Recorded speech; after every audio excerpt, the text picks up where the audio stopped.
Sup, it's Hallie. Welcome back to Undercurrents. When we last left off, the girls were having this party. They were having a party and they were doing each other's makeup, and perfectly honest, I kind of feel like I'm intruding on this scene being a, middle-aged dude. So I feel like black with red floral designs would work wonders. Ooh, I can help with that. I love nail art. That'd be helpful. Nails aren't my specialty. Oh, hold on. No. Where was it? Where's that history? Speciality.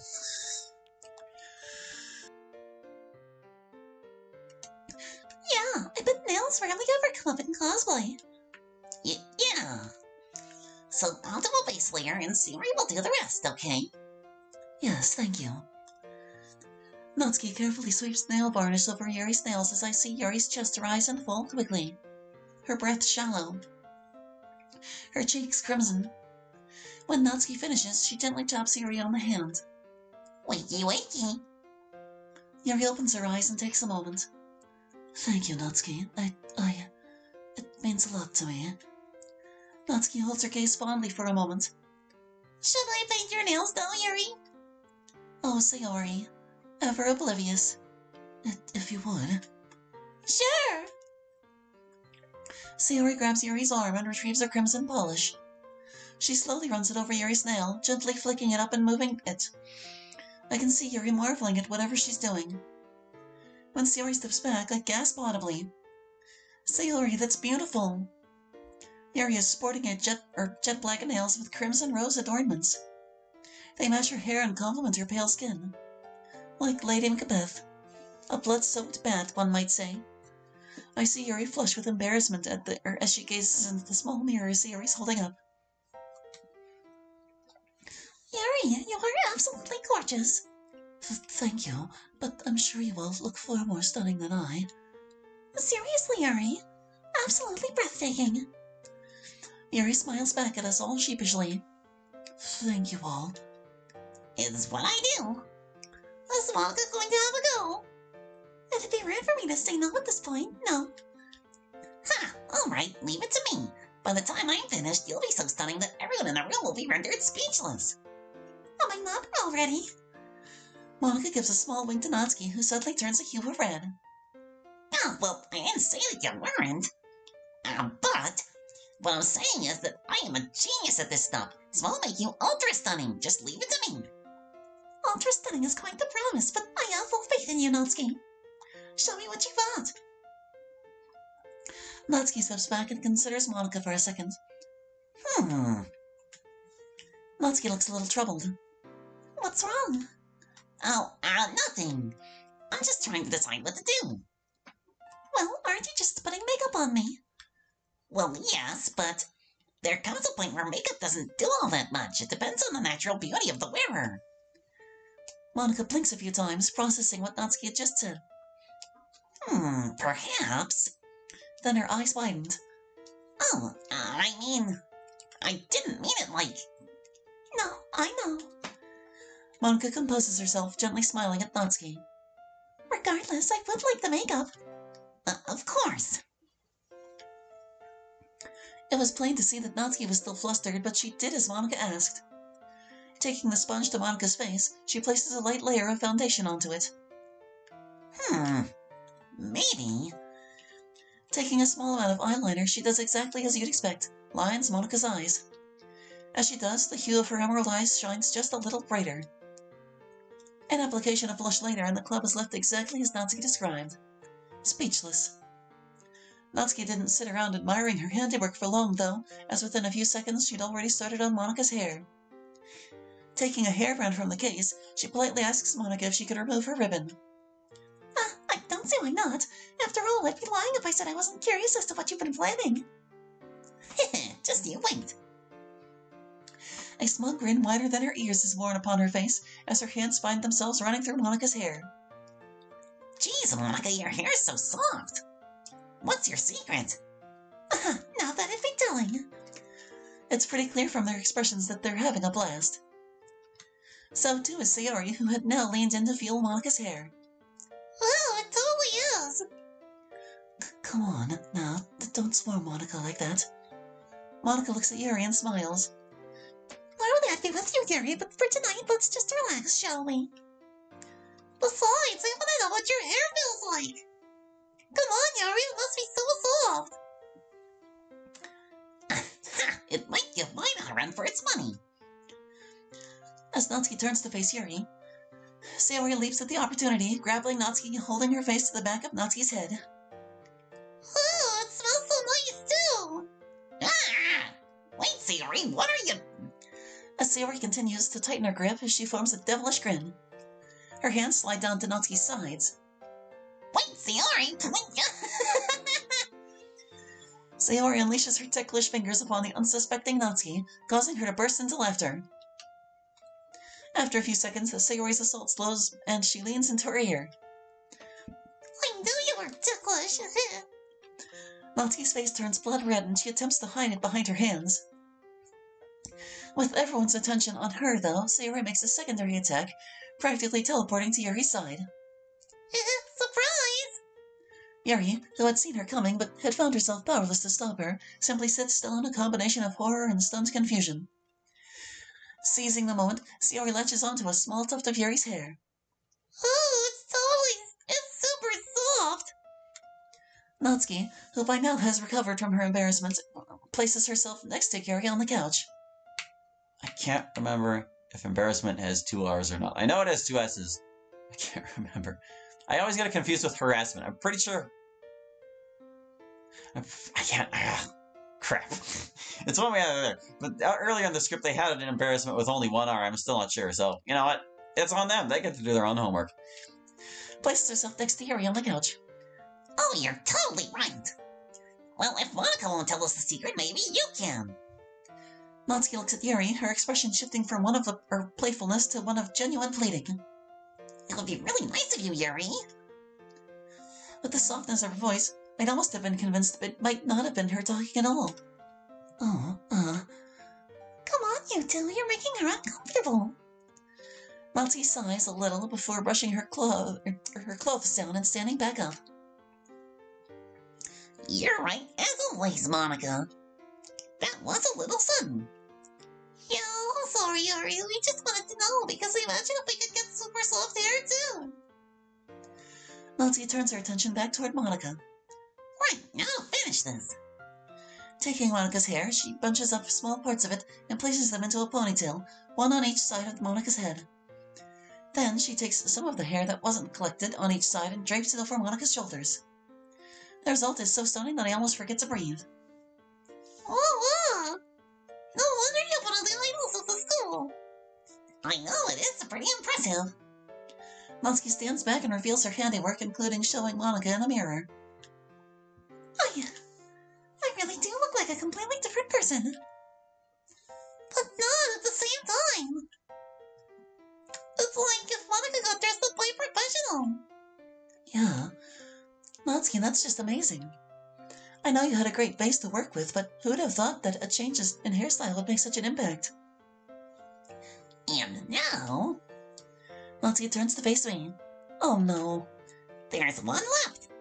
I may be in danger. Danger? Never, I wouldn't hurt you. Much. I unconsciously push myself back into my seat, as far away from the slowly approaching Natsuki as I can manage. Now, what to do? Then she pauses. Actually, what do you want done? Placing her hand to her chin, she thinks for a moment. Well, I can't say I'm a huge fan of makeup, so... Oh! Sayori springs from her chair. Wait! I know exactly what to do! Natsuki turns to face Sayori, and the two of them exchange a glance. Suddenly, I'm even more scared than I was before. Come here, Molly. Don't worry, we won't bite. It took them exactly 15 seconds to subdue me with their combined strength. I have to say, Natsuki is surprisingly strong for her build. Though that may just be because she's sitting on my stomach. I'm currently lying on the ground on my back. Sayori is doing something. Something involving my toes, I think. With Natsuki in the way, I have no way of knowing. Gotcha! Don't imitate Sayori while you're straddling me, thanks. Oh, would you rather her up here? No comment. Natsuki leans forward just a little.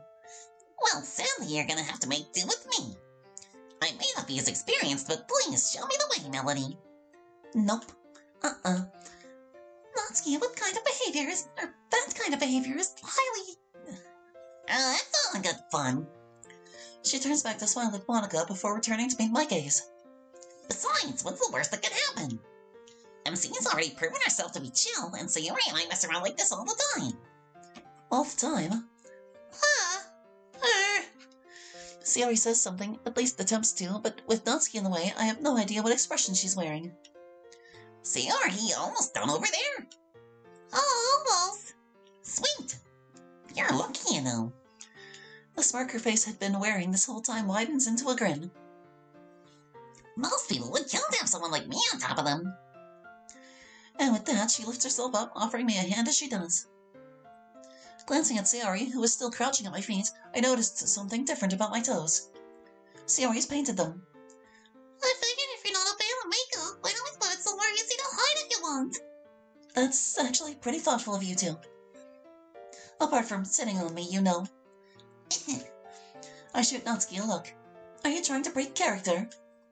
No, I just know now that it's really effective at messing with you. Shaking my head, I look around the room.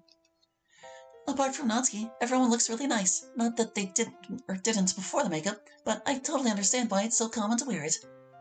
I think a part of me regrets not acquiescing, but I can't shake off the feeling that it would feel wrong on me. Isn't there another C in acquiescing? I'm pretty sure there is. Alright, who's got any other ideas of what we can do tonight? Well, as the host and the vice president, I believe Sayori should go next. Sayori seems to think for a moment. The way her lips purse when she thinks hard is adorable, honestly. Let's play charades! Charades? You mean the game where one person acts out something and everyone else tries to guess what it is? Yeah. Oh, a guessing game. That might be challenging. Well, I don't see why not. Should we split up into teams?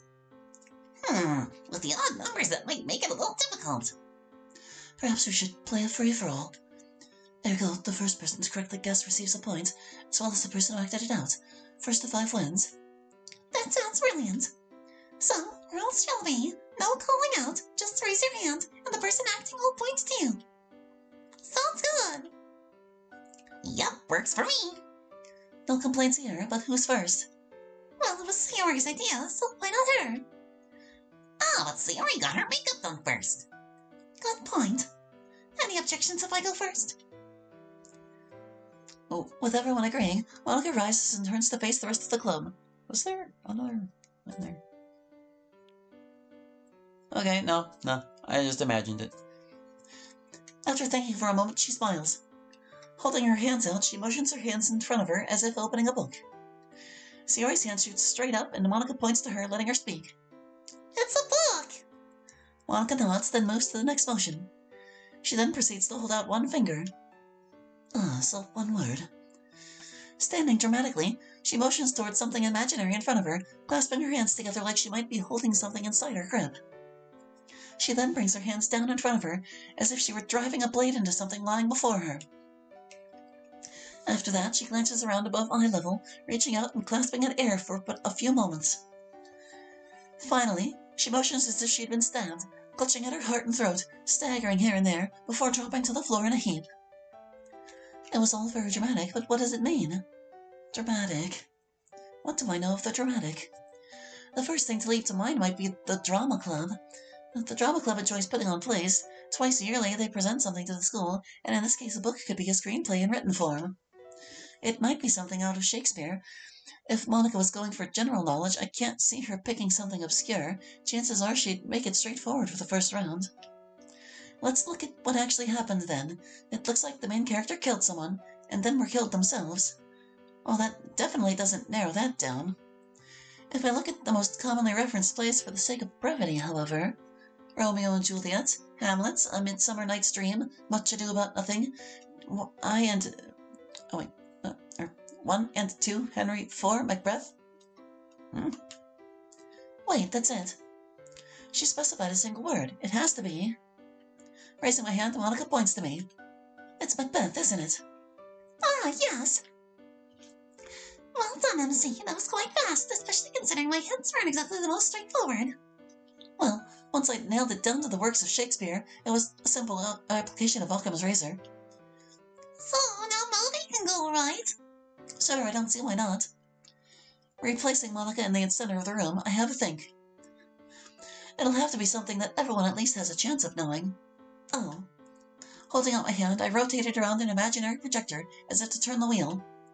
Yorga raises her hand, and I gently point toward her, giving her the chance to speak. A movie. Nodding, I continue by holding up 2 fingers. Ah, so 2 words for this one. I give Natsuki a bit of a dirty look, then glance toward the others. Natsuki, you'll have to hold out your hand, remember? Oh, sorry, everyone. As she looks downcast, I frown. I didn't mean to upset her with that, only remind her of the rules without speaking. And as much as I would want to comfort her, she just got a little too into that game. I can't break character. I decide to get it done quickly so I can cheer her up, unless Sayori notices and beats me to it. Pulling my hands to my sides, I angle myself upward as if in flight. Then I land, pulling a sword from my hip. Swishing it around, I move forward and backward. I look back toward the others, who don't seem to have any idea yet. This is harder than it looks. I then take my hand and form it into a pinch, sprinkling it onto the air in front of me. I then make the flight motion again. Still nothing. I must be doing something wrong. I switch up my style, making an effort to change character and waving my fist at the ceiling. As I do, I form my hand into the shape of a hook. The moment I do, I see Sayori's hand shoot straight into the air. Pointing to her, as she looks like she's ready to burst if I don't, she practically shouts, Oh, it's Peter Pan! And a realization washes over the others' faces. Oh, it was flying you were simulating. And the sprinkling was pixie dust, of course. Ah, well done, MC. It was just challenging enough to keep us all on our toes.